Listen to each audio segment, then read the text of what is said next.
and welcome to Indie Incursion, an indie games podcast, your weekly source for all the indie games news you need to know. This week, we are bringing you 3 awesome indie games news stories, not including all the amazing ones over in our News Cram segment. But before we get into any of that, I need to introduce myself. I am Vaughn Hyde, one of your co-hosts, alongside my illustrious actual co-host, the biggest of average Josh Bullies. How you doing today? Oh man, I like how you're getting better and better with the intro, man. It's really now that I changed it to be less wordy. I know, it's really coming together. Really sounding like we know what we're doing here. Well, that's good. I mean, 41 episodes in, you'd think we'd know, but it's still on the, what do they call that? I was gonna say on the reins, but that's not on the ropes. That's what I was gonna say. Okay. Nope, we're on the up and up. Reins are also ropes, I would like to say. So either way, that should make sense. Well, it doesn't matter anyway, so here we go. That's a good point. What have you been playing this week, Big Josh Boy? Jumping right into it. I've been playing a couple of things. The first one, from an indie perspective, is 60 Seconds Reatomized. It's actually a pretty interesting game. I never played it. It's a remake of a game called 60 Seconds. But essentially what happens is you are simulating a family back in the day of kind of like the Cold War era, where they have the whole, they're going to drop nukes and everything's going to be terrible and we need to get in the fallout shelters and blah, blah, blah. So it simulates that. You're a normal American family back in those times, and essentially a alarm goes off and says, hey, in 60 seconds a bomb is dropping. So you play as this family dad who runs through, grabs a bunch of either supplies or things that might help you. You have to grab your actual family members and you have to throw them down into the bunker because apparently their legs don't work because your family is retarded. It's just the way it works. So for some reason, everyone's standing around. You have to grab them, you have to throw them into the bunker, and then you have all those items. Hip, hip, hooray, you're in there. And now where it really gets interesting is you have obviously that 60 seconds and you're bumping into things because the game is made to be intentionally clunky. So you're generally not going to get everything that you need. So you go down there, and then it's more of a kind of text-based game. There's a little bit of visuals because what's happening in the world at that time based on the text, your characters will kind of change. Like if they get sick, their character will start looking sickly and things like that. But for the most part, it is text-based, but it's random events, and it goes in catalogs of just each day-by-day basis. So it'll go like, day 1, you found a good amount of stuff in the bunker, like blah, blah, blah. Here, like, you're going to start it up. And then the next day goes. And then it's, there was a knock at the door. Do you want to answer it? And then based on answering the door, you might get a negative effect where someone's there to steal something from you, or someone who comes there and might trade or give something to you. There's certain situations where you'll have your family members go out of the bunker to kind of search for things up on the top area. And then you also have to manage their stress levels, their hunger and thirst situation. And it's essentially this game of a bunch of RNG, but also using the items that you have to try and make it as long as you can until certain effects. So some of it might be that you find enough parts to build up a car that will take you out of the town and you can get away, or you might be able to wait until the army actually comes and rescues you. So there's a number of different possibilities, and it's always random what's going to happen. I didn't like as much the part of going through the 60 seconds and grabbing things because it is kind of clunky, like I said, and I wasn't like that into that aspect, but I really liked the survival aspect of you have those items and you're playing and going through and basically trying to use that RNG to your favor and use what objects you have to the best of your ability to survive throughout that however long amount of time period that you have. The cool thing is, did these bombs actually drop? So basically what happens is you had those 60 seconds and then you get into the shelter and it blows up. And so what happens is there's a number of different things in the world now that are either going to attack you, or you might have people who are on your side now, but there are things like one of your family members can mutate. like things like that. So it's like one of the. How long does this take place after this bomb drops? It's like it's like initially after, it's like the bomb drops, and then you're like, okay, well, let's live out the fallout basically. So you go day by day right after the drop. That's weird. Yeah, so like it's really strange, but I really enjoyed it though, because it's like you have to deal with what you have, and you just grab those items, and you get what you get. I really liked how there's different modes, where there's a mode where you can literally just play the part where you grab the items, which I thought was weird because I don't particularly think that part is fun. But there's also another option where you could just play the game at the survival point, and it will just, based on the difficulty you choose, give you a random assortment of family members or items that will either make it harder or easier to survive that time period. So I had a lot of fun with it. It was a weird game. Like I said, it's a text-based game for the most part. There is images to it, and they kind of move around a little bit, but it's not really much of like a mechanical situation if you're not doing the clunky run around and grab things part at all. But it was fun. It was interesting, and I definitely enjoyed trying to keep my family alive during that time. It was also cool because they do have little like challenges as well. So they have modes where it's like which I don't even know if there was a dog because I didn't see him otherwise, but there was one challenge where you literally have this dog and you're just one family member, and it's only you two, and you have to survive 50 days with this dog. And meanwhile, there's certain events that are triggered specifically to match that challenge, and you have to just see if you can survive the 50 days. And there's a number of different challenges out there for you if you don't want to go through just the normal survival mode. Could you pet the dog though? That's the real question. No. Did you even try? I wasn't able to. I don't know. Honestly, the dog was on the opposite side of the room. I couldn't pet him. But then again, it seems like there needs to be some patches or something, not only for the dog petting, but for the fact that radiation sickness sets in. So just building a car and driving away doesn't really help. And mutation doesn't happen immediately. Well, it doesn't. No, it wasn't. It's not that it happens immediately. It's like if you go out into the wilderness, you'll start getting sick.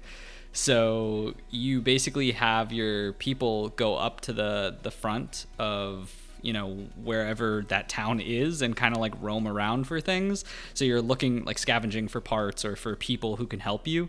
And usually, more than not, they'll come back and they'll be sick or they'll have something that's wrong with them. But it was interesting because you could have them get sick. You could have them start to go mental. Because that was one of the challenges with the dog and the lady is my character just kept going insane, and she was basically just having a whole ton of mental issues. I had no idea how to deal with it because there's really not anything you can take. But I'm also, like I said, fairly new into the game. I don't know all the nuances, so there's probably something more to it. And there might have been an event where I could have pet the dog because there was a number of things. I know there was one where you could pet a cat, and I chose not to because it was probably going to claw my face, but turns out it's a mutated cat and he just fucking murders you. He bites your throat out. It actually is a were-panther and just becomes a fucking panther and eats you. Maybe. I don't know.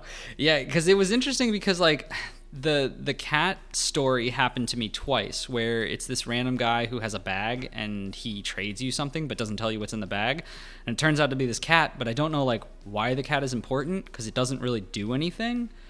But then there was part of the story where I was playing, and in my run, there were these secret government people who were spying on the cat. And we were what? I don't know. It was really strange. But I ended up losing that run, and I didn't get to find out more about the story. So I don't know what the secret of that cat is.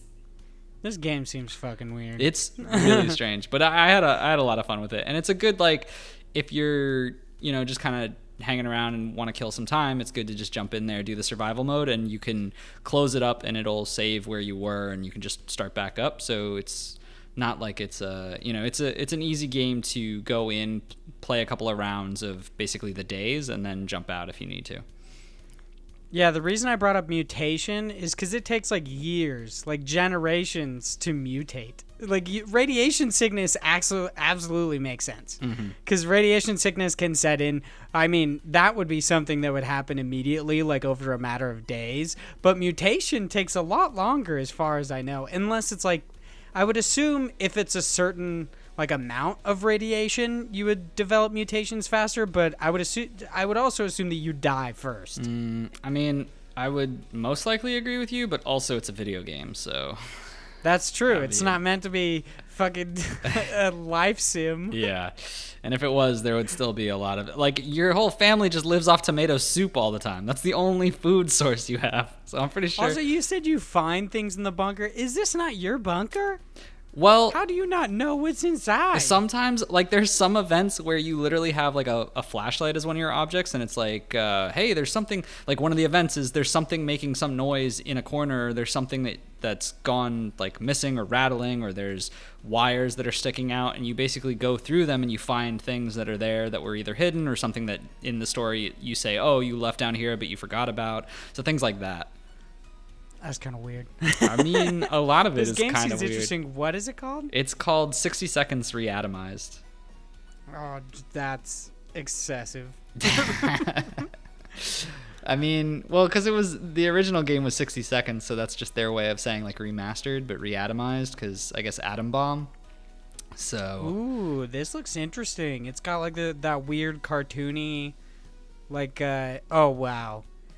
This section where you like pick up shit looks super clunky, right? Yeah. It looks weird. Yeah. It does not look good. It's not my favorite part of the game, but that's why I was really excited when I started playing that I found there's a survival mode, which is literally just skip that and let the game give you random items, and I'm fine with that.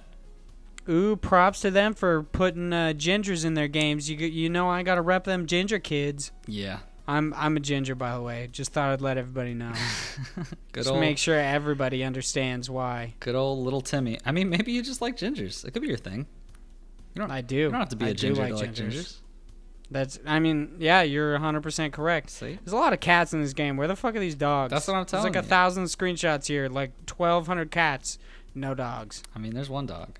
At least there's a dead guy. There's a skeleton. Yeah, it's kind of creepy when like your characters die. If they die in the bunker, it just leaves their skeleton in there. And I was like thinking about it. I was like, man, that's kind of gross that they just let the corpse kind of like rot inside the bunker with them.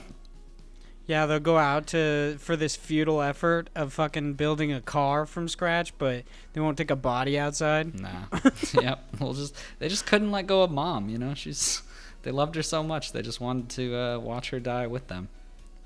Yeah, and Dad needed an outlet other than his palm. You know what I mean? Mm-hmm. Gross. Necrophilia. Haha, everybody likes those jokes. What else have you been playing? Smooth transition.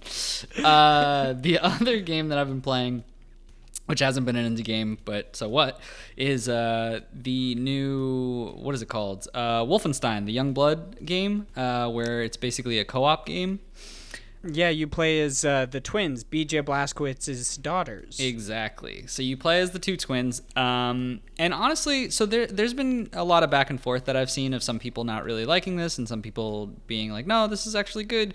I'm more on the side of this being a good game. I've played about only 2 hours, though, so far, but I am having a good time. I really like the co-op aspect to it. It's interesting because you share lives, so if you have a friend that sucks, you have to really care about being a team, because basically when you die, you bleed out. So you have to, kind of like in Borderlands, where you'll drop to the ground and you'll have to have someone pick you up. So if you let them bleed out, you'll lose a shared life. And so it forces you to kind of pair up together and make sure that each other is watching their backs.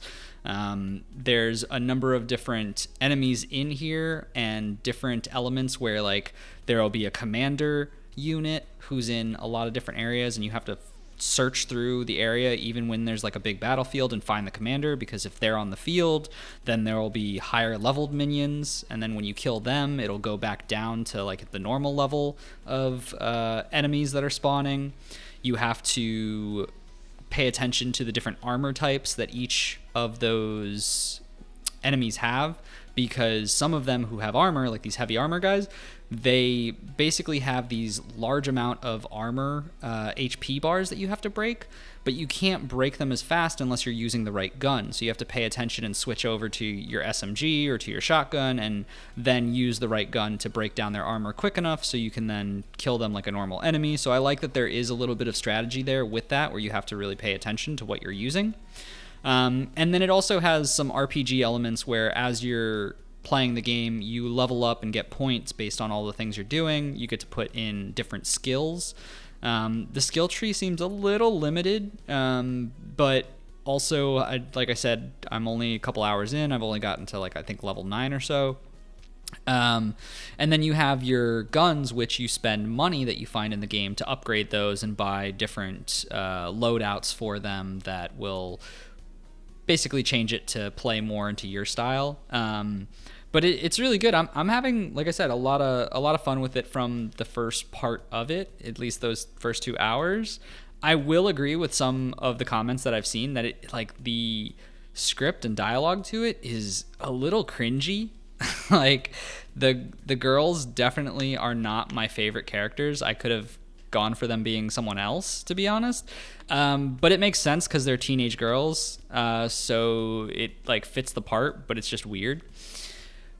But like I said, I'm having fun with it, and it was really cool because I didn't even buy this game. One of the things that Bethesda is doing for this is, when you buy the game, you can choose to essentially buy a $30 game, and you'll get the game, whatever, normal rules for a game. But then you can also pay an extra $10 to a $40 game, and you'll get the game yourself and a buddy pass. And the cool thing about that is, your buddy pass, you basically can give out and invite one person, whoever you want. It's not limited to that one person. They just download a trial version that will only run if they're given an invite. So my buddy who bought it and ended up saying, hey, do you want to try and play with this with me, can basically, if he wants to keep playing and doesn't, I don't have time, he can just play with someone else and they can join him. So I think it's really cool. It's really good in that way because it's a co-op game and it's meant to be, played with 2 people. If you're not, you're playing with an AI, and apparently they suck. But, it's an AI. What do you expect? But yeah, that's a good point. Did you play the other Wolfenstein games, the New Order, Old Blood, or New Colossus? No, I actually didn't. I've played, like, older Wolfensteins. That's where I'm familiar with them, but I haven't really played, like, the newer ones. And by older, I mean, like, the old, like, 2D, 3D-ish, like 2.5D kind of games. Yeah, I gotcha. I was gonna ask you how the story compares. How do you think the story is just going so far, since you don't have a frame of reference? I think it's interesting. It's a little weird. So it's basically, you start off and you're that family, and then all of a sudden your dad is missing.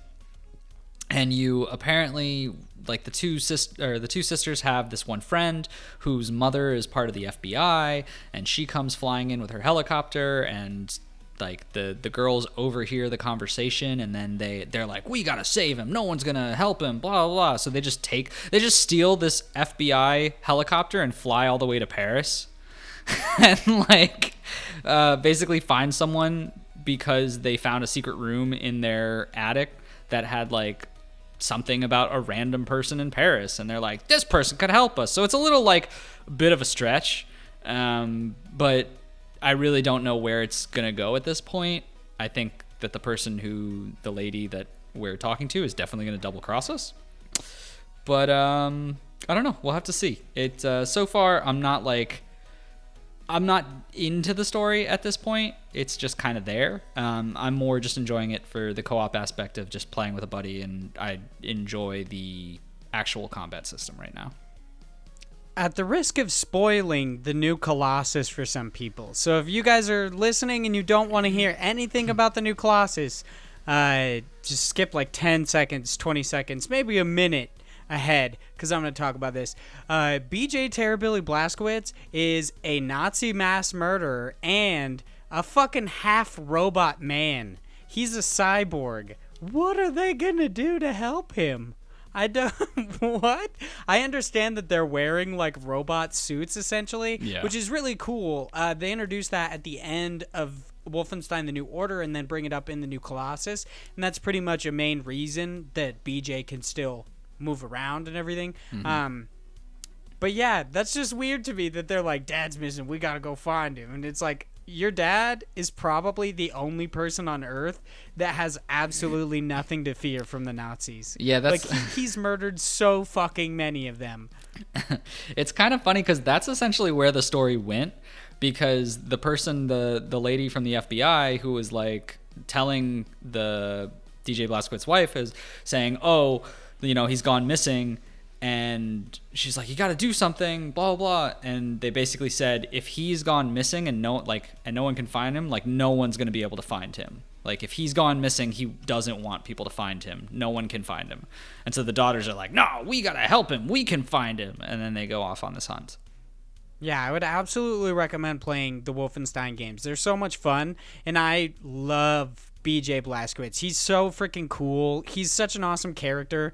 And like when it kind of sheds light on his backstory in the new Colossus, it adds an added like layer. It really adds depth to his character, because you finally get to see how he became who he is and why he hates the Nazis so much, let alone the fact that, you know, that they're just assholes and they're fucking Nazis. But they're fantastic games. I actually have a G.I. Joe of BJ Terribilly Blazkowicz, but that was because if you bought the Wolfenstein New Colossus Collector's Edition, you got a G.I. Joe.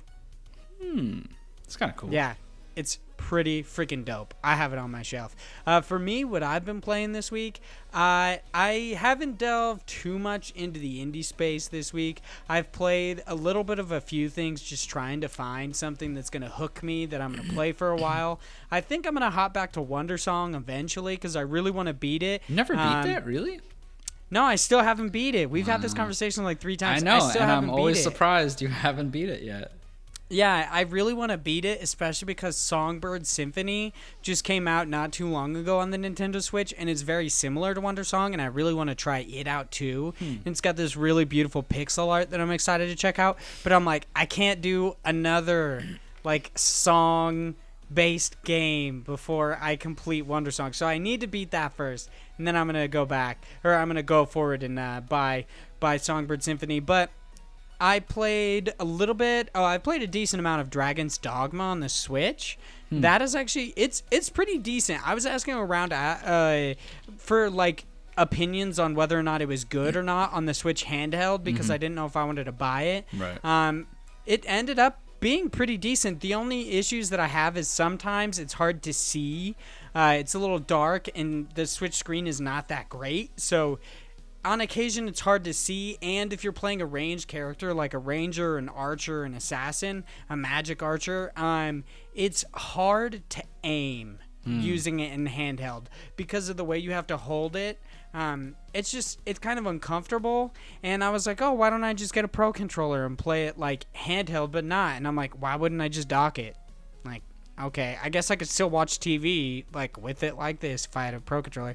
It's kind of annoying, but it's a lot of fun. Other than that, I played some Kingdom Come Deliverance just a little bit. I've had that one for a little while, and I decided to hop into it because one of my best friends is playing a little bit of it, and man, that game is a pain in my fucking ass, dude. Why? It's like, it's kind of the exact same reason that I had an issue with Red Dead Redemption 2. It is very strict with realism. It's got strict realism, except for when it doesn't. And that really bothers me because I'm just like, okay, I have to eat all the time. I get that. I can easily get my ass whipped by like a veteran person. There's only normal mode. Like, there's not going to be tutorials to tell me everything about the game. Like, okay, cool, that's fine. But I cannot pick up an axe. There are times when it's like, it's basically just, that just doesn't exist. That it's not there. There's an axe in a log, can't pick it up. It's impossible. You can't even equip it. And I'm just like, what? Why can't I bury this fucking axe in that douchebag's skull? I don't understand. So there's just kind of some annoying stuff. Plus, from what I understand, I talked to my friend about it, Henry's hair does not grow. And one, he looks like a goober. So I'm like, please just grow out like a beard or something. Just let me grow your hair out. And two, it's like a long stretch of time. Your hair would grow. Nah. What? But whatever. Yeah, it's kind of a pain, but it's a lot of fun. It took me forever to figure out how to draw my sword, which is kind of ridiculous. It took me forever to figure out how to run, which these are things that I eventually figured out because I found the controls section of the settings. But going through tutorials, there was nothing that said anything about this stuff. So I was like, son of a bitch, dude, this is so annoying. It's a lot of fun though. I definitely recommend it. How did you never have a tutorial of getting your sword out? What, was there never any battle? No, there's a sword lesson, but your sword is already drawn. You don't have to draw it. So I did not know how. And I'm like, I went to go fight these guys, and I was like, I'm just punching you. Like, you've got axes, swords, bows. I'm just punching you because I don't know how to draw my sword. And then I eventually figured out you click left on the D-pad. And I was like, So, okay, cool. I still suck, but that's cool. I'm so glad I can draw my sword now. It's a lot of fun. If you get easily aggravated, though, I would not recommend it. Might not be for me. Yeah. There's a lot of annoying stuff in there. But speaking of annoying stuff, it's time to hop into the meat and potatoes of these episodes now that we're all done talking about what we played. Our first article is over on Polygon. It is written by Charlie Hall, and it is Epic Games Store rolling out cloud saves for select titles. One of the biggest criticisms of the Epic Games Store is its lack of cloud save feature. Today on Twitter, Epic CEO Tim Sweeney said the cloud saving is being rolled out for a couple of new games and that a wider implementation of the feature is on its way. Cloud saves are a relatively new quality of life feature in gaming. They allow players to upload their in-game progress to remote servers and then access those files at will. It's useful for switching from one device to another, whether you have multiple gaming machines or suffer a breakdown. Valve Okay, I don't need to know that Valve put that in a long time ago. The Epic Games Store launched without cloud saves, and that's been a deal breaker for some consumers. Today, an eagle-eyed fan, not eager. Today, an eagle-eyed fan found the option to turn cloud saving on for Moonlighter, an isometric game, which is currently free. It is also available in a handful of other titles. We have a bit more work to do before rolling it out more widely, Sweeney added in a tweet. So you are one of the people that is not a big fan of the Epic Games Store, mostly because of the features that it lacks compared to Steam. So how do you feel that they're bringing on cloud saves, even with just a couple games? I mean, obviously they're going to roll it out more widely, like he said, but is it kind of like, would you maybe migrate just to play these couple games? Or I mean, I doubt you would, because that's just stupid. But I mean, no. Honestly, well, what's interesting though is I probably will play Moonlighter on the Epic Games Store because they gave it for free, I think, this month. And I picked it up because I've been eyeing Moonlighter, and I keep going like, I should maybe get that one day. And now I technically just have it. So I think it's cool that now I'll have it for this game specifically. But this is still this is to my point that I've made a bunch of times, is I cannot justify jumping to the Epic Games Store when they're lacking some of the most basic, let's not say most basic, but some of the most common features that you'll find from Steam that, everyone just kind of takes for granted at this point, where, cloud saves are more of if you don't have it, kind of what's wrong? You should definitely have it. Everyone should have it. Nintendo just got railed about this for so long, and they finally put it in.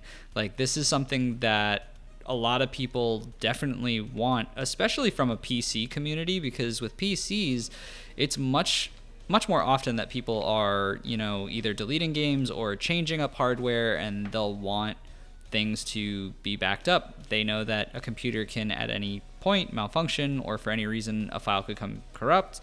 And with that, I don't want to be limited to playing through Moonlighter and then either want to refresh or want to go to some other area or some different computer that I might have. I want to be able to just pick it up and be able to play again. I think it's great though that they're, headed in the right direction. It's not to say that I'll rule out the Epic Store later when it gets these features. There's nothing I have really against it in that kind of way of I'm not a Steam fanboy. I definitely enjoy Steam just because it's what I know and have. But this is a step in the right direction for them. It's just, how long is this really going to take? What does it mean by we have a bit more work to do? I also want to know why exactly they aren't just telling you what games they're in, and they didn't even actually say that it was in Moonlighter. Somebody realized it and then called it out on Twitter. So I'm wondering, one, why they won't just say, hey, these are the games that currently have that have cloud saves, and two, that's basically it. Is just wondering what games it is and why they didn't say anything about it. The most obvious is because if no one's talking about it, wouldn't you just assume they had cloud saves? I mean, not really, considering everybody whined about it. I mean, that's kind of the big thing for the Epic Game Store is people are constantly whining about its features. I shouldn't say whining because that's actually has a very negative connotation. Well, people, when talking about Steam and Epic, they consistently talk about the features that it's missing. And cloud saves, like you said, is one of them. Right. So you'd think that it would behoove Epic. It would be a good thing for them to immediately come out and say, hey, we're testing cloud saves right now. I mean, kind of a thing. I think it would be a good thing for them. I don't know, because I think you're looking at it from a perspective of someone who's already, more, how do I want to phrase this? Someone who is more concerned with the industry than the normal consumer.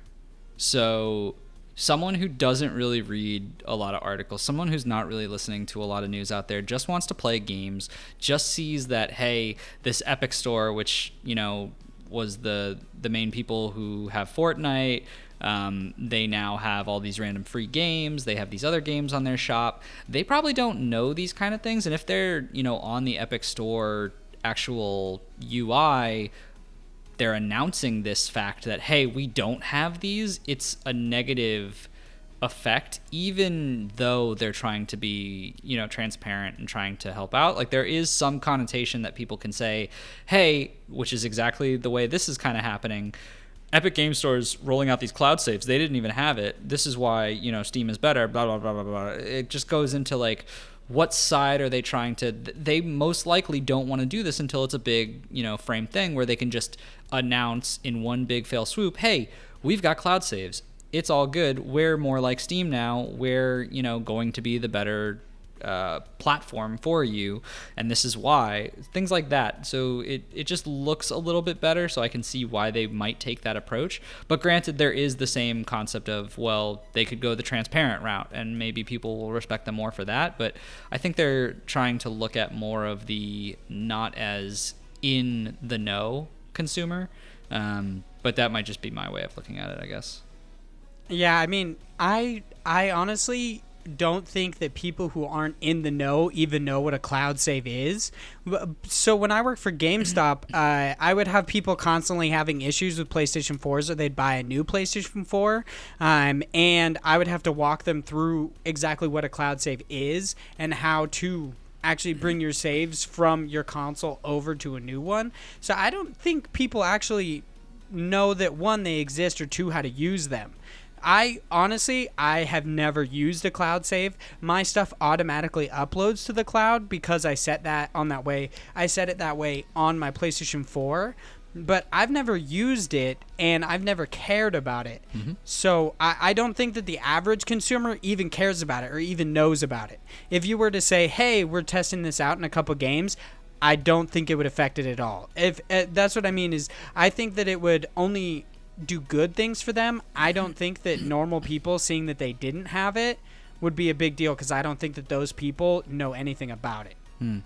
Yeah, I mean, you might be right. I just, from my standpoint, I guess that's my reasoning as to why they would not do it. But yeah, I mean, maybe they just didn't, maybe, they didn't even think about it. They were just like, we're testing this out and we'll make an announcement when we know, things are ready.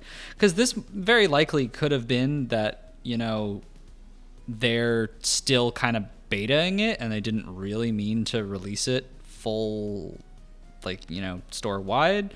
But they're putting it out there just to kind of see and have some people test it out. But then someone, like they said, this eager-eyed fan, as you said, just seemed to poke around and found it. So I don't know. Yeah, I guess it is also very possible that, like you said, they're beta testing it. So it's possible that they don't want to let people know that it exists just in case it doesn't work. Mm-hmm. Yeah. So I'm not 100% sure. But speaking of existing, our next news article is over on Game Informer. It is written by Imran Khan, and it is Cat Lady, an adorable indie dungeon crawler announced by Viz Media.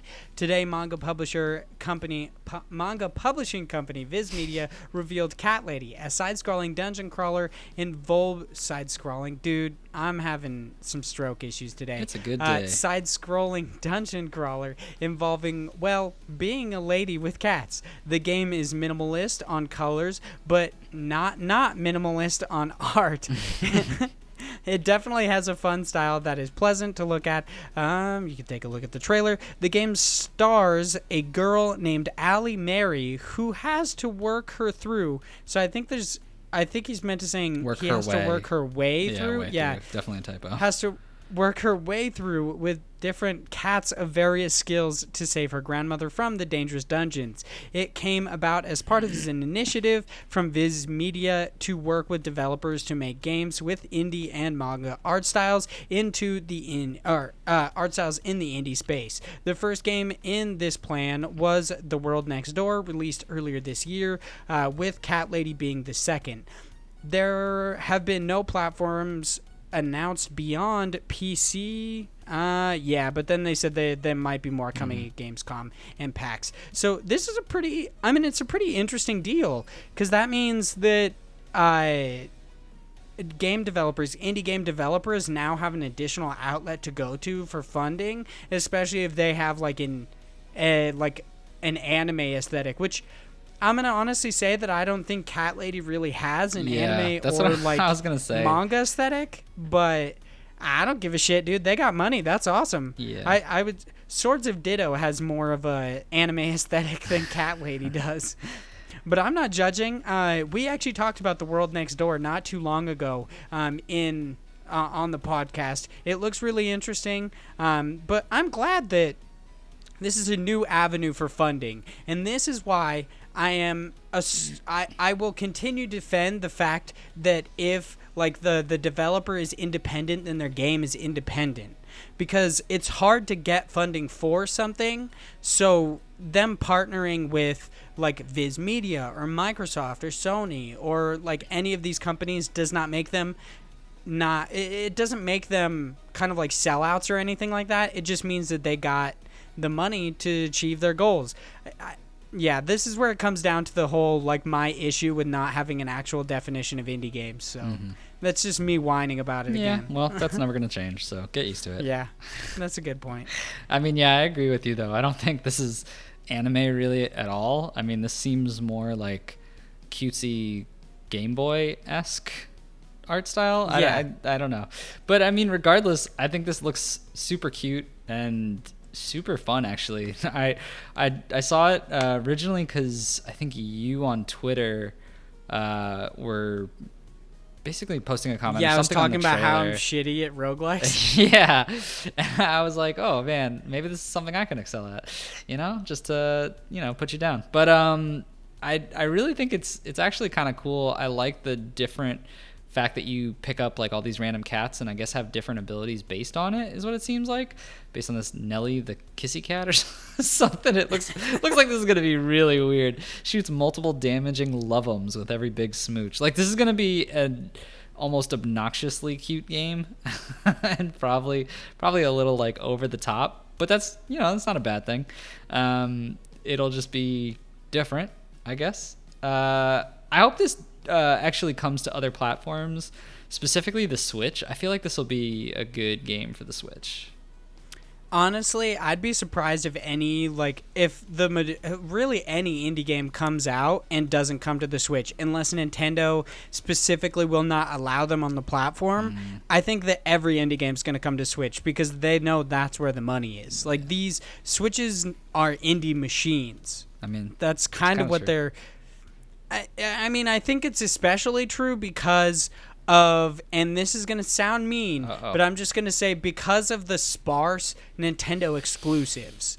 So they have Pokemon coming up, they have Fire Emblem, so it's ramping up a little bit now, but before that there was kind of like a dead zone. I mean, where just nothing really came out other than like Smash. Obviously. Yeah, I mean, the weird thing though, like, this is kind of a tangent, but the weird thing though is that's kind of how Nintendo has always been. Like, people don't think about it because usually they see it with kind of a 2020, not 2020 because that would be the other way, but basically they look at it in a different way from nostalgia glasses. Sorry, excuse me. I don't know why I was having such a hard time. Rose-tinted glasses. Yeah, let's go with that. Basically, they look at it where they say, oh, the N64 was an amazing console. It had, all these different games. It had Super Mario 64. It had the Zelda games. It had whatever. But at the same time, like, if you really think about it, they came in the same kind of weird cadence where there was, like, there were big gaps. That's kind of how Nintendo has always been because it's just so heavy on the fact that you buy a Nintendo console for those few and awesome Nintendo games. And then it's always been like, well, the third parties kind of get there and, you might have fun with it, but it's just blown up so much because now we're in this digital age where everyone's throwing them into that new Nintendo world, and it's a lot easier to get them onto those different systems. But I feel like Nintendo's always kind of had that relationship where their platforms are really, they're obviously based on their specific flagship, but they really don't have like a ton of their flagship. Yeah, I'm honestly totally fine with indies coming to the Nintendo Switch. I think it's amazing. Still waiting for Crosscode. I'm having a real itch where I want to play an isekai game, and there aren't many, and I want to play Crosscode so bad. It's gonna be a good one. You're gonna have a hard time though. It's a pretty tough game. I'm okay with that. It's just what I want to play, and I don't want to play it on PC. I mean, all right. Speaking of not playing games anymore, and that's a bad transition. Considering that is what a we're gonna bad. Talk about. Well, I mean, it's a good transition, but it's a bad it's one. Not, yeah, it's a good bad. Our next news story is over on Nintendo Life. It is written by Darren Calvert, maybe, and it is Hand of Fate Studio Defiant Development throws in the towel. Austrian Studio Defiant Development. Okay, so they're actually called Defiant Development. That kind of threw me off for some reason. I was like, yeah. They're so defiant. Because when I originally read it, I was like, what is this? Okay, we're good. Austrian Studio Defiant Development hasn't exactly been... Okay, I'm just going to go right to this because this just kind of talks shit and it doesn't actually have like much news written. They're closing their doors, which really, really sucks. Mm-hmm. It is with sadness that we announced Defiant is ceasing development. See, this is why it threw me off. Is it actually Defiant Development? Because they just say Defiant is ceasing development. It sounds like a game. No, the publisher is Defiant Development. Yeah, I got it. It's just weird. Yeah. It's odd. This really sucks for them. They're closing their doors. I'm sad about it. I haven't played Hand of Fate or Hand of Fate 2, but it's always sad when studios go out of business. Yeah. Honestly, I've played Hand of Fate 1. I just saw someone playing Hand of Fate 2 just a little bit, but I never actually got it myself. Honestly, the games were pretty interesting. I really liked the way they worked. Don't talk about the fact that there's cards in it. I don't want to hear it from you, Vaughn. I'm definitely not going to. Or the fact that it's a card game with like action RPG elements. So it definitely fits your style there, but I didn't say anything. Yeah, I'm sure. You were thinking it. I know it. I heard it. Anyway, the point is, it was actually, they were pretty good games. I can't speak as much for Hand of Fate 2, but I know that a lot of it was them expanding on many of the topics, and it kind of makes me sad that I didn't get it. Because it's one of those things where, like, if maybe more people would have gotten it, they wouldn't have had to leave and cease being a company. But that's kind of the way it works sometimes, coulda, shoulda, woulda. It really does suck, though, because it would have been interesting to see what their next game would have been since they were taking kind of a step away from the Hand of Fate series and into something new. I really like the press release that they gave, to be honest, though, of them being, more about their family and trying to push, like, hey, if anyone has jobs for them, please, reach out to their, basically their talented team. I wonder how the actual the actual let go went in person for those people and what the discussion was like. I'd love to see someone reach out to, you know, some of these developers and see kind of what their take was on this. Because obviously it's one thing to have this amazing press release and then it's another to then see people complaining about it later. I don't think that's going to be the case, but, you know, it's always interesting to see the different sides of where everyone's head was at, especially in tough times like this. Yeah, and you also want to know if it's a telltale thing where they're just like, hey, out of the blue, guess what? We're shutting down. Yeah. You guys get the fuck out. Yeah, exactly. And based on the press release, I don't think so. But obviously, like I said, again, it could be one thing versus, you know, a whole different world rather than just this, you know, PR piece. But I definitely am upset that they're going to be gone. It's not a studio that I was heavily into, but I did enjoy the Hand of Fate series, and I think that, you know, what they would have created could have been something else good. It's a shame. Is it just me that thinks that it seems like they maybe just came into the card game genre a little bit too early, considering that it's having like this massive resurgence right now? People are really enjoying them, and maybe that they released like Hand of Fate and Hand of Fate 2 too early. Mm-hmm. Like they had just missed the window for when these games became really popular, because it seems like everybody is talking about card games. It might be the fact that I only talk to you, really, but everyone's crazy about them, man. Listen to me. I know what's happening in the world of games. It really does seem like a lot of people are enjoying card games recently. Like, everybody seemingly at IGN is playing Slay the Spire, Rogue Book's coming out. Like, Kickstarters, freaking every single Kickstarter for a card game seemingly gets funded, which is just outrageous. So, am I the only one out of the two of us, which is a small pool of people, that thinks that they just released this, like, just a bit too early?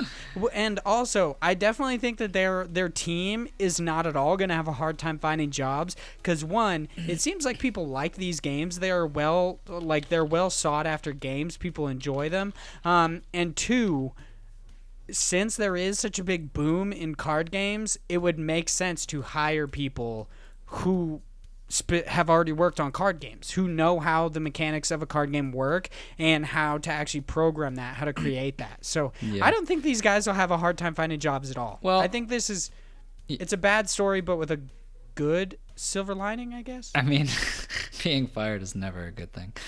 But no, being able to find a job is I'm sure they will, because there is a lot of interesting techniques in the game. The one thing about your response on like the card game aspect to it, so Hand of Fate isn't the same as something like Slay the Spire, because there's a lot of... It says it has Catan style gameplay. It has a very different aspect to it, where it has a lot of very similar elements where you go through and you have kind of RNG of where you pick these cards and you kind of walk through sort of a map, because it's essentially like a storytelling aspect to it, of you find a certain card and based on that on the field will trigger different events. But they also had the way battles worked wasn't based on like the cards you used. You would then be dumped into the game itself, where it would be kind of like a 3D adventure, like hack and slashy game where you would fight those enemies. And at the same time, there were certain events and certain things that were triggered based on like just dice roll as well. So there was a lot of interesting aspects at play in Hand of Fate. So it wasn't just the same as like a Slay the Spire or, you know, the typical card game. Yeah, a typical card game, roguelike style game. But it definitely did have some interesting pieces to it. I don't know. I guess it just wasn't as... I mean, it is kind of like, I thought it was a lot more well received than I guess it was for the studio to basically have to turn away, close their doors. I don't know. They're very positive on Steam. They've got like thousands of reviews and they're all very positive. Yeah. So I really like, that's the kind of thing I thought they were doing much better than I guess they were. So it'd be interesting to see, I'm sure in the coming weeks or months, you know, more information on what exactly happened. But I don't know. It's kind of weird. I remember working for GameStop when the first like Hand of Fate was announced, and people being really fucking stoked about it, and it was a little odd. I was kind of surprised, and yeah, that's really all I have to say about it. It sucks that the studio's going out of business. I hope these guys find new jobs, and I don't think at all they're gonna have a hard time, really. So, Josh, are you ready to get crammed with all sorts of amazing indie games news? No. Damn it. Cram. Of course I'm ready. Come on now. I just had to make sure that you were open. You were ready to receive the cramming. Which, you know? I mean, from all angles. Well, that's good. I guess it's just going to be... No, I was going to say a nookie cookie, but that's a different thing. A nookie cookie is not what is happening. But all orifices are open and ready. Our first news story is over on IGN. It is viral horror game Dark gets a release date. Is that correct? Is that Dark? D-A-R-Q? Yeah, Dark Ooh. Q. Got it. Now we're over on Polygon. Epic Games Store offers 2 free games this week, Moonlighter and This War of Mine. See? Just be prepared for me to hop over everywhere because I did not put them in order based on where you they fool. came We from talked again. about this. But yeah, that's what I was saying. Moonlighter for free. I got it. It's a great game. And it's I got a fantastic cloud game. saves. I even thought about buying it again on Switch so I play it more, but I didn't. Don't worry. I would be so mad at you if you did. Because I refused to buy it I mean, a third time. you don't need to. You could just get it a third time with the Epic Game Store. I want to play on Switch. I don't want to play on a stupid ass PC. I want to play it there. It's fucking dumb, dude. You're such a fool. Such a fool. Then we're over on Game Informer. Sweries? Maybe? Sweries? Swerve? The Good Life. Yeah, let's just go with it. The Good Life delayed to spring 2020. Now over on Game Informer, or staying on Game Informer, Iratus, Lord of the Dead, heads to PC early access. It looks pretty cool. Then, I haven't actually checked it out. Or It's anything. I just grabbed it's the news story. very similar style to like Darkest Dungeon, and people also they compare it to Slay the Spire based on the way you traverse through the actual dungeon itself. But Is there cards? no, but it's pretty cool. It's essentially like the reverse like kind of the reverse of Darkest Dungeon, where you play as this like evil overlord who essentially has minions, and you're trying to escape this dungeon that you were trapped in years and years ago from heroes. And so you're creating the side of the enemies that those heroes are fighting against, and you have to kill the heroes with your different minions. That's kind of cool. So it's like the evil side of what Fable Legends was supposed to be in like the Overlord games, where you were actually the villain with like your goblin army kind of a thing. Yeah, it's kind of that same like context. It's you being the evil person and being like, all right, let's get the hell out of this cave or whatever the hell you're in. That's pretty awesome. Nice. I'm not going to check it out, but that's cool, especially because it's in early access and on PC. I mean, then we've got Home Sweet Home. Episode 2 is coming to PC this year. That is on Game Informer. Then over to Nintendo Life. Gnaw and Claw to victory in Animal Fight Club, a Pokemon / Palaniuk mashup. No idea. That sounds about Yeah. right. It seems like I got it. Then we got Devolver Digital wants to know what game it should release next on Switch. Is that like physically? I mean, like obviously else? it's digitally. They're just saying what game from PC would you want? It's dumb, dude. Because I want a physical release of God or Roboto with a toy. I mean, want that a would be toy pretty real cool. bad. That'd be dope. Yeah, I'd buy like 3 of those. I 'cause definitely I'm a wouldn't crazy buy person. it, but it would still be pretty cool. You're a bitch. It's like $8. I imagine it'd be $20. I don't want a stupid cat toy. It would be so cool. No, I would love it. I don't know. What else would they from Devolver Digital? I guess it would be something that's like older that you would want, because most of the stuff does come to Nintendo Switch now, right? I don't know, like their old stuff. Yeah, I don't know. That is a good point. Yeah, most of it is already on Nintendo Switch, so I don't know what would... maybe Devolver Bootleg isn't on Switch, I guess. Yeah, gotta get that over there. Shooty boots. Yeah, gotta play Shooty Boots. Also on Nintendo Life, Bloodstained developers had to beat their own bosses without taking a single hit. They probably didn't do it on Switch. Hot, sick burn. Oh. Fuck you guys. Damn. Survival horror remothered tormented Father's Day on Switch. Delayed.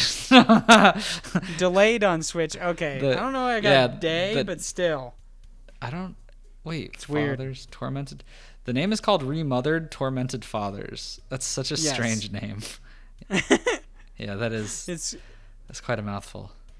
It's a little weird. Then we got Infliction brings nightmarish psychological horror to Switch this year. Super spook. Also on Nintendo Life, Koji Igarashi talks about the fan feedback and how it impacted Bloodstained's development. Forced them to push out the Switch release. Yeah, apparently. Vampire slaying platformer Damsel sinks its teeth into the Switch next month. Lost Wing combines Wipeout and Thumper to bring beautiful shooter action to Switch. Also looks super Vasara Collections physical Switch releases... What? The Switch release goes up for pre-order this week. Okay. Yeah, that's a thing. Sounds good. All right. Trine 3, The Artifact of Power, hits Switch next week. Physical collection coming soon. Yeah, everybody likes that physical stuff. I mean, yeah, you've got a lot of physical stuff coming out here in these news articles. What's with all the stuff? Come on, guys. Seems like Nobody it. needs I'm okay that. with it. Oh, Everybody needs Nobody needs it. Start your own Power Rangers inspired TV show with Chroma Squad on Switch. Limited run pre-orders for Time Spinner physical copies opens this Friday. So by the time this is up, you guys could probably go get those. Get it. I've heard the game is good and everybody likes physical copies other than Big Josh Boy. I'm the one crazy person. Yeah, you're outrageous. You don't want a freaking Gato Roboto toy? No. I don't. There's nothing else I could say. No. Then over on DualShockers, we got Morphe's Law relaunches as Morphe's Law I hate this so much. Relaunches as Morphe's Law Remorphed with free Fart Night demo. And then over on PlayStation Lifestyle, we've got retro 2D platformer Aliglos, maybe?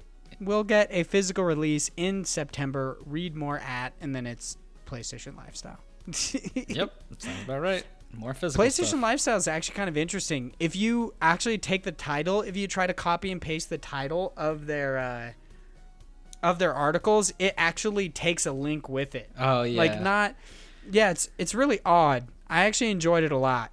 Yeah, there's a couple of sites that do that. I can't remember. There's one that I always used to copy from that would do that to me. God, I can't remember. I mean, it's pretty cool. It's just some script on the back end that forces it to do that. It's super annoying though when you're like, I just need this title, and it comes every time. Yeah, it takes that with it. Yeah, it's super annoying. So Josh, we have been blessed with so many amazing indie game news stories today that I think it's about time we give back to the creators in our next segment. God bless the crowd. This is where the biggest of average Josh boys goes into all sorts of crowdfunding sites, finds some awesome indie games for us to talk about, and we do that. Definitely never shitting on them, and I'm definitely going to do that today because... Don't you fucking talk bad about this dog. I'm going to talk so much shit about this fucking dog, dude. You because guess jerk. what? How? Yeah. No. Just no. No, take it off the list. We're only talking about the other one. Pisses me off. Okay, it's a 2.5D platformer called Doggone, a game about a lost dog. That one is over on Kickstarter, and then we've got Helveti, which is a 2D character action game lovingly made with hand-drawn art and animation based on Celtic and ghoulish mythology, I'm guessing. I'm not 100% sure how to say that. So the reason I want to talk about Doggone is because their goal is $100,000. They have 15 days left to go. They've got 138 backers, and currently they only have $8,856. A big issue that I have with Doggone is, one, this game is not that like graphically intensive. It doesn't seem like it should cost $100,000 to make it. There are games that are so seemingly better. I don't know how to make video games. It's very possible that this 2.5D platformer is much more of a money sink than, massive amounts of games that only need $20,000. The big thing that really annoys me is that they're asking $100,000 right now. They say in their video that this is just like the first round of funding. This is just to get the game off the ground. What? $100,000 fucking dollars?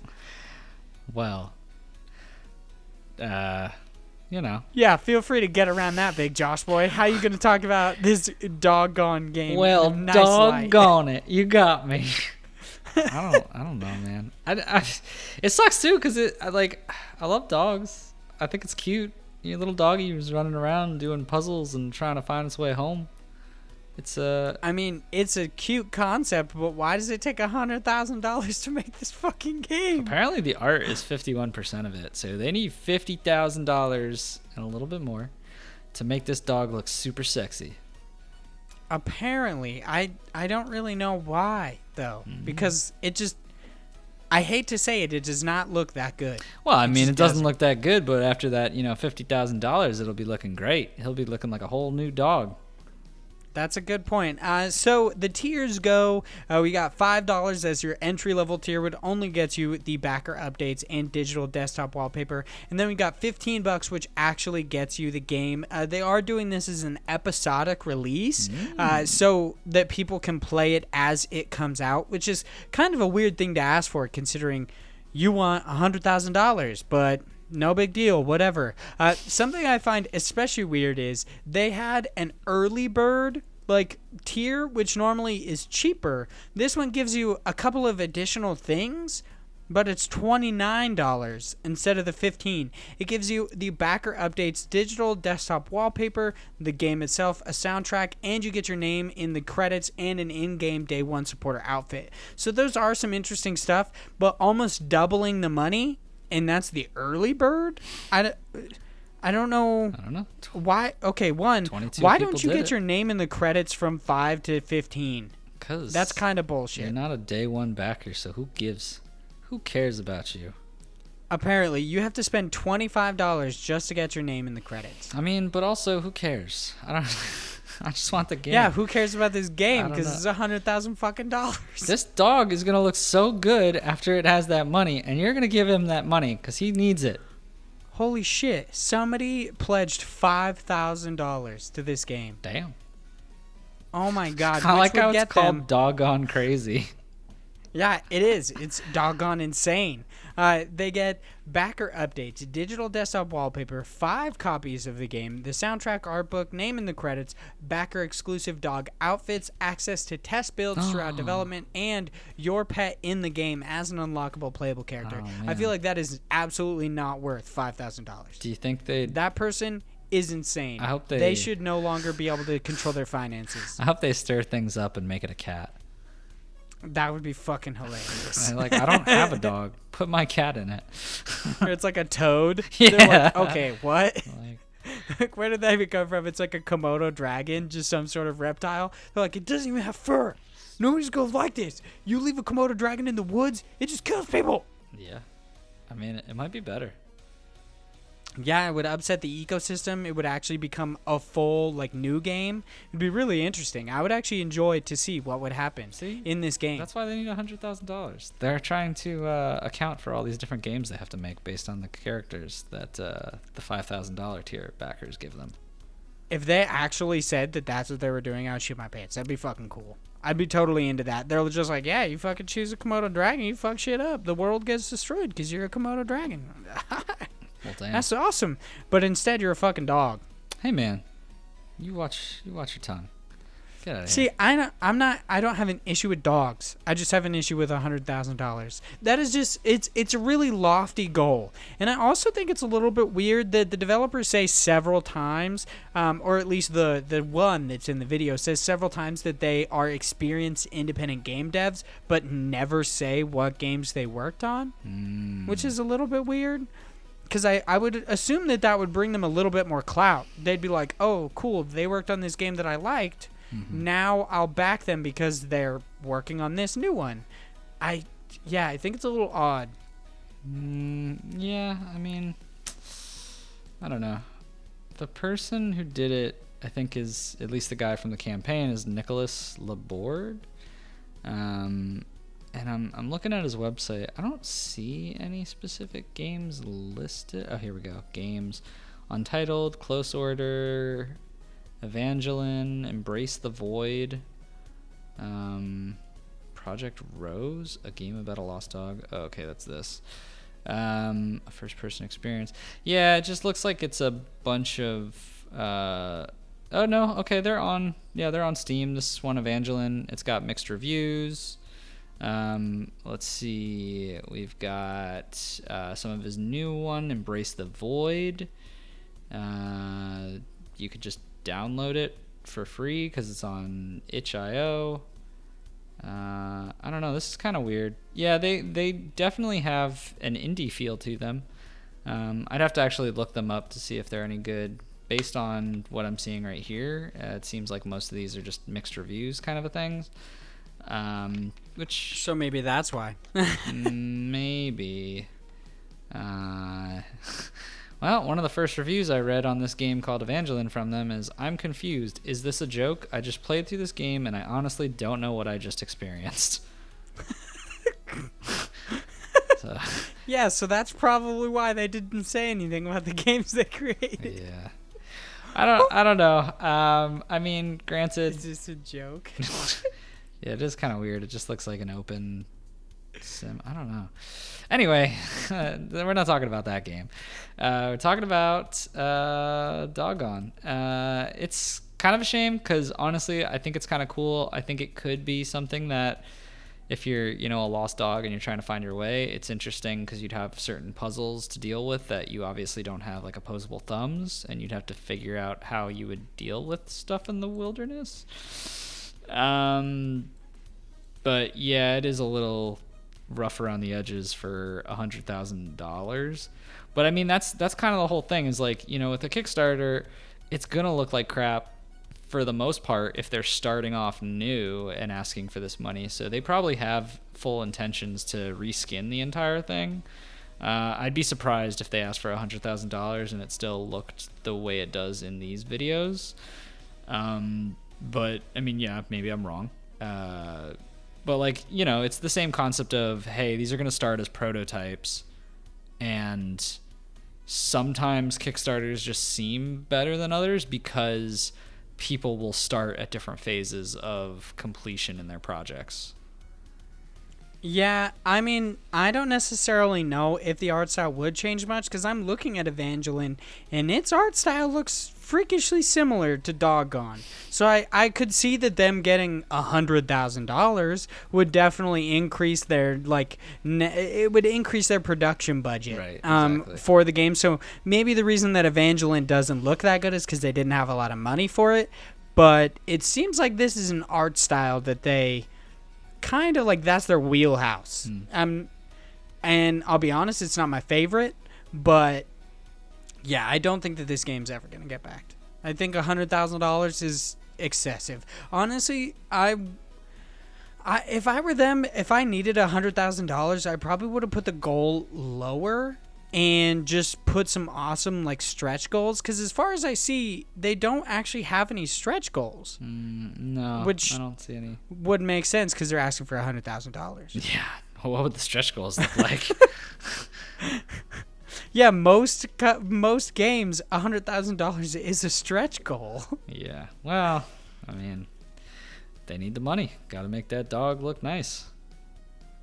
Speaking of looking nice, Helvetii. Let's talk about this guy. They are looking for just a normal amount of money, which is $20,181. They have $8,998 currently with 27 days left to go. I definitely think that this one will actually get backed. It's kind of interesting. It's a 2D action adventure game. Yeah, we already covered that stuff. It looks pretty good. The only thing that I would be worried about while watching the gameplay is it seems like the gameplay might get a little bit repetitive with your combos. But it's really interesting. I would actually... I don't like the art style that much, if I'm being honest, but it looks really cool. Yeah. I'll say that. Yeah, I have to agree. There's something about it that seems very... I don't really know a good way to describe it, other than it kind of feels like it kind of feels like the characters and the enemies on the game are not part of the game itself. Like, they don't blend with the background very well, and they kind of seem like cutouts that are moving around, if that makes any sense at all. It feels a little odd the way the art style works. But the combo system looks interesting, and they seem to have different weapons based on the class that you're playing. So I'm sure there would be a lot of variability on that. I also, looking at this, it says it's a roguelite, and then the runs will change each time. So the bosses, the enemies, the maps that you're running through. So I don't know how long one of these runs would be, and I think that would kind of make up for that concern about the combos being, at least the combat being kind of repetitive, is that it would be new and fresh because you would constantly be starting over and changing through different enemies, different areas and whatnot. So you'd get like a different appeal to it, so to speak. But I mean, I think the fact that they have 3 different playable classes that all have their different techniques, they're saying they have items in it that will change up, how you play in here, which will give a little bit more variability, although I'm not really seeing that much. I'm also not seeing the other characters rather than I was going to say, the only one you see is Divico, or whatever his name is. Yeah. Like, there's 2 others, Reynard and Namois, maybe? Let's just call him Moisty Boy. Name Moist. Yeah, the Moisty Boy. Moisty You don't Boy. really see anything of them. Yeah, Of their combat. And it's like, at the end of their trailer, they have like, I swear, a solid 5 minutes of just gameplay. Nothing else, just gameplay. Mm-hmm. And it's only of the one character. Yeah, and throughout this, you don't see any of the other characters in any of the the GIF animations of gameplay. There's some cool stuff of the way that he's traversing through. There seems to be weird portals and like gliders that he's using for some reason, which is cool. But yeah, I'm not seeing any of the other characters. And granted, that's probably because, this is a Kickstarter. They're saying, hey, we're gonna, put this in later. This is our prototype of playing with the, quote unquote, like regular character or the standard. But it would have been nicer to see kind of how the others play, to see, is there a real difference between these different ones?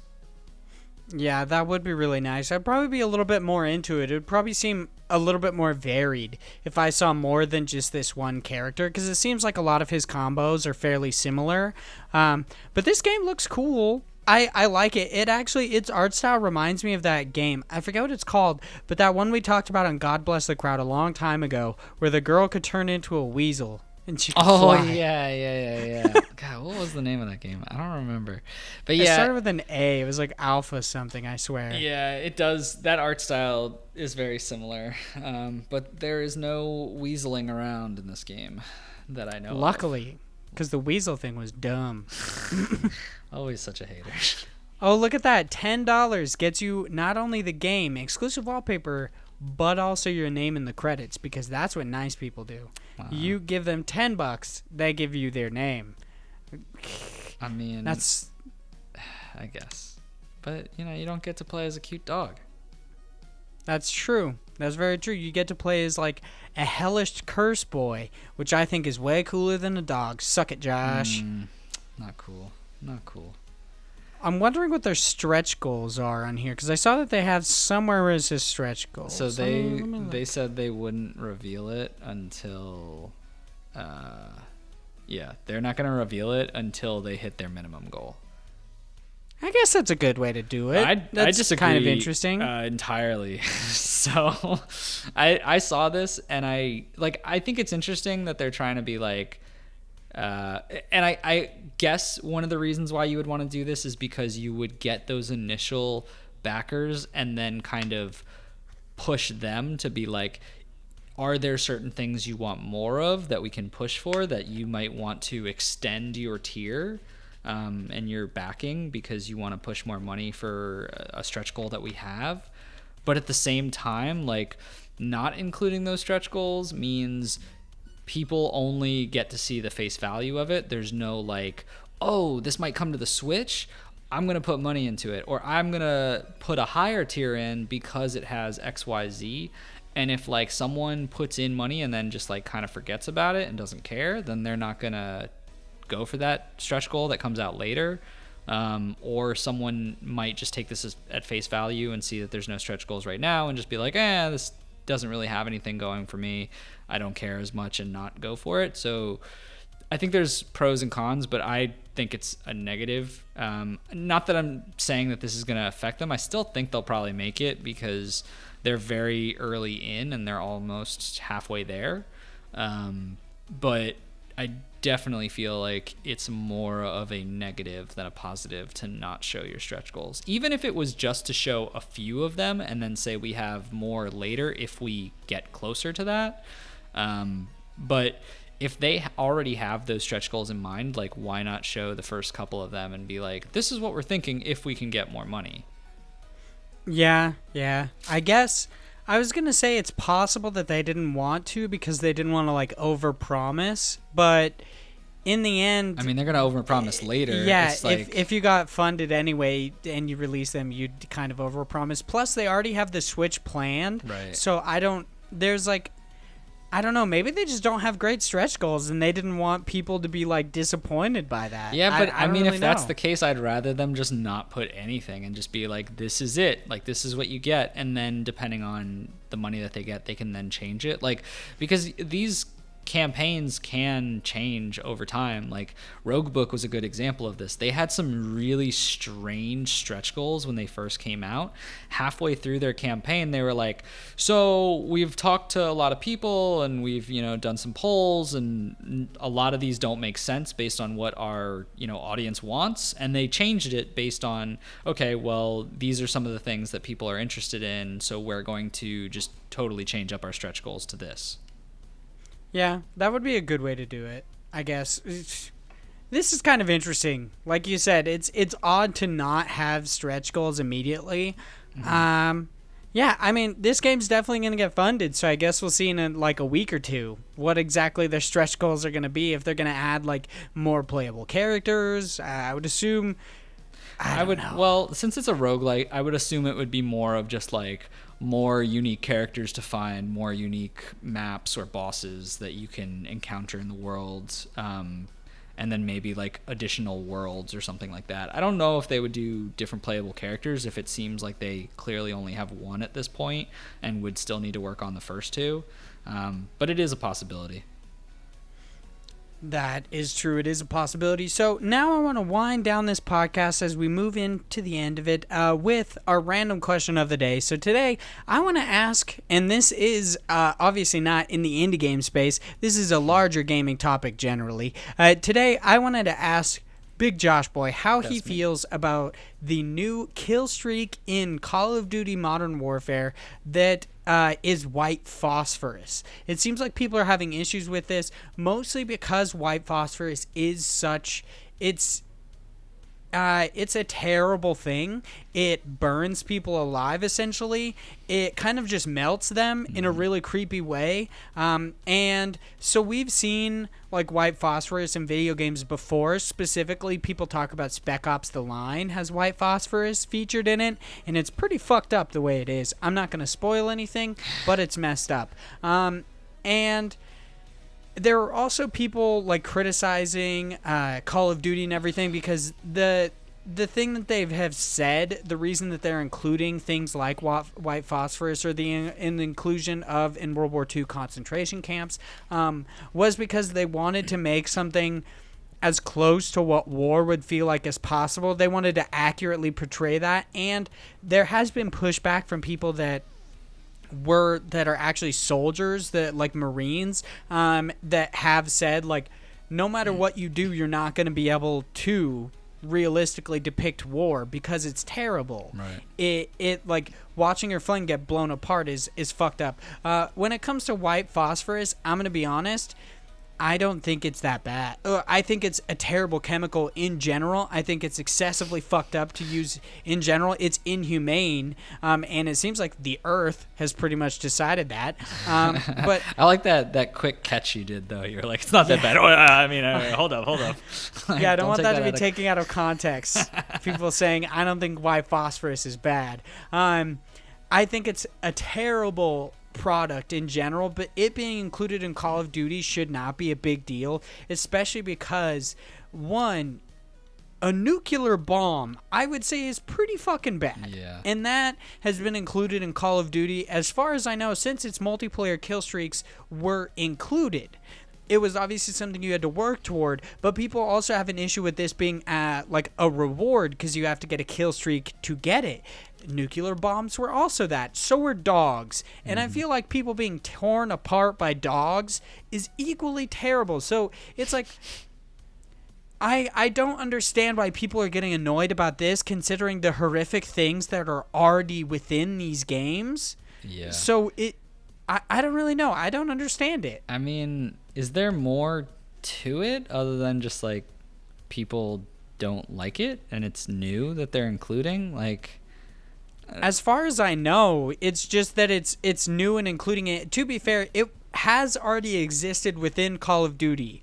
Not the white phosphorus kill streak specifically, but white phosphorus existed like as a grenade. You could use it to like blind people and it would slowly damage them a little bit. I also think that an added layer to this is that it's very possible that it's kind of a taboo thing right now, especially because of what's happened in Syria. Right. And as far as I know with that, white phosphorus has been used against them. Yep. So that might also be an issue. I mean, I guess so, but like that's the thing.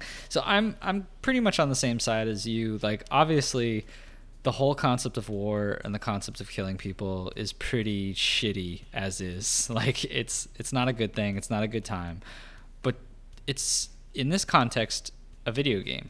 Like, I don't think it makes much sense to draw the line of saying, like, you could shoot someone's brains out and you could throw a grenade at them and blow them up, and you can have a plane drop missiles on them, and you can run over them with a car, and you can do all these other things.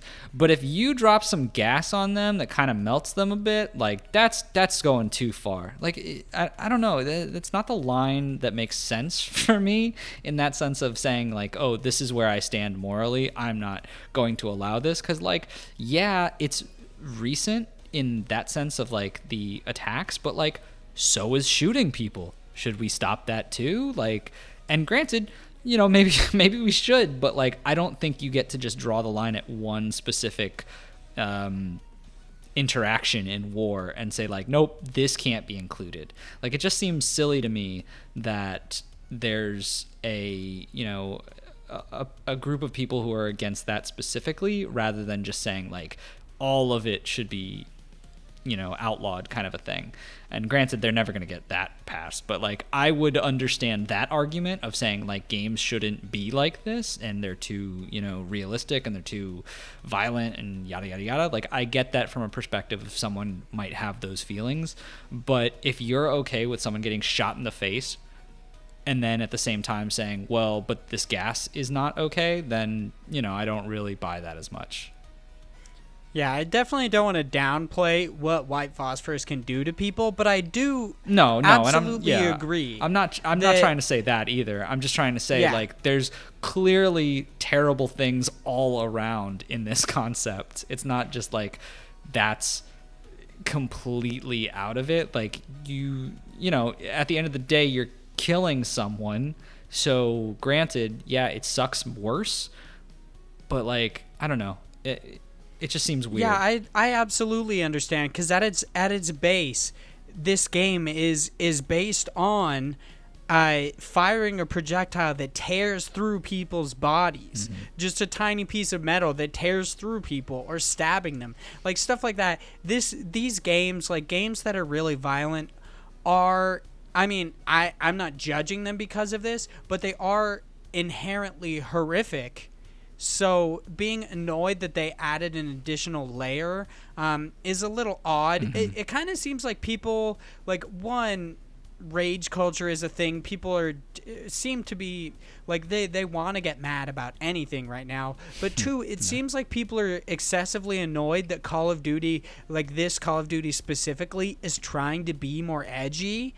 And it seems like they're just looking for stones to throw, and white phosphorus was an easy stone to throw because it's so fucked up. But I don't understand drawing the line, just like I didn't understand in World War II having an issue with showing like concentration camps. It's a very quick like segment of the game, and if anything, I think it should have extended a lot longer.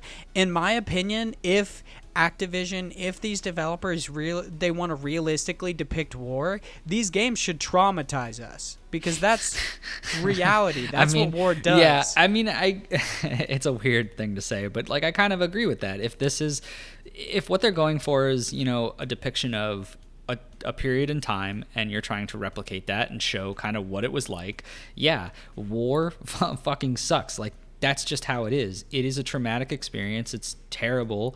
There's things about it that obviously you just don't want to talk about, but like, it's the same kind of concept of like, you know, if everyone can't talk about something, then history will repeat itself. And I don't want to say like, oh, Call of Duty should do this because it's a historical, you know, kind of context piece, but like, if that's what they're going for and they're not trying to be overly aggressive on like one side of, you know, saying like, oh, well, this side is better or blah, blah, blah, but it's more of just like a historical, hey, we're being accurate with how this happened, and this is, you know, the type of things you'll see in war, especially in these different time periods, whichever one that takes place for, you know, that version of Call of Duty, then so be it. Like, I don't know. I think it makes sense to be more accurate than to just play around like, oh, well, we just don't like this specific thing because it's, you know, socially hated. I don't know. Yeah, it's kind of a taboo topic. Yeah. It should not exist just because it's taboo, because it actually exists in the real world. Right. And like, it doesn't make sense to, you know, there's a reason why it's rated a certain way and that certain people of an age should not see it, but like, it also doesn't make sense to say like, this is such a bad thing that no one should know about it. Like, people know about it. It's a thing that happens. It's not like you just get to say like, oh, well, I don't like that, so it shouldn't exist in this medium, even though it's a real thing. Yeah, and it should be said that, if anything, I mean, it is very possible that this also might spread the word on how absolutely terrible this substance is. Like, yeah, the fact that's a that good point. the fact that I, a little dum-dum that knows absolutely nothing about warfare or really the world in general, know what white phosphorus is and what it does specifically because of a video game, and I know that it's such a terrible product, it kind of speaks to what I'm talking about, is that it's possible that if this is done in a certain way, that this might actually spread the word on how fucked up this is. Yeah. Which I think we're both trying to say that right now. It's that, like, I don't know, I definitely think war needs to be depicted in a different way in Call of Duty. Mm-hmm. But I mean, I don't think it'll ever happen because, like I said, in my opinion, these games need to traumatize us. So nobody's going to buy a game that traumatizes them, with the exception of Spec Ops The Line. I still have issues with that game. It's a fantastic game, but yeah, it'll make you want to die. Ugh, all right, well, good. It's a great game. You should play it, though. Yeah, good recommendation. What a review. 10 out of 10. It's a fantastic game. That is where I'd like to end this podcast. Thank you guys so much for listening. Make sure, if you guys would like to talk to us outside the show, you follow us on Twitter at IndiePod. You can actually write in with your own random questions of the day. You can just chat with us on there. You can follow me at Hyde Legion on Twitter. You can follow Josh at _George90. We're always on there, always chatting, always excited to talk about stuff, especially how much I suck at video games. Ooh, I love that topic. Yeah, I'm really bad at them. Or the fact that I cursed Jason, which I'm not saying I did, but I also admitted to on Twitter, so it really doesn't matter if I say I didn't do it. So you definitely did. Yes, I absolutely did it. And there are no refunds. Yes, that is correct. Jason will soon die of dysentery.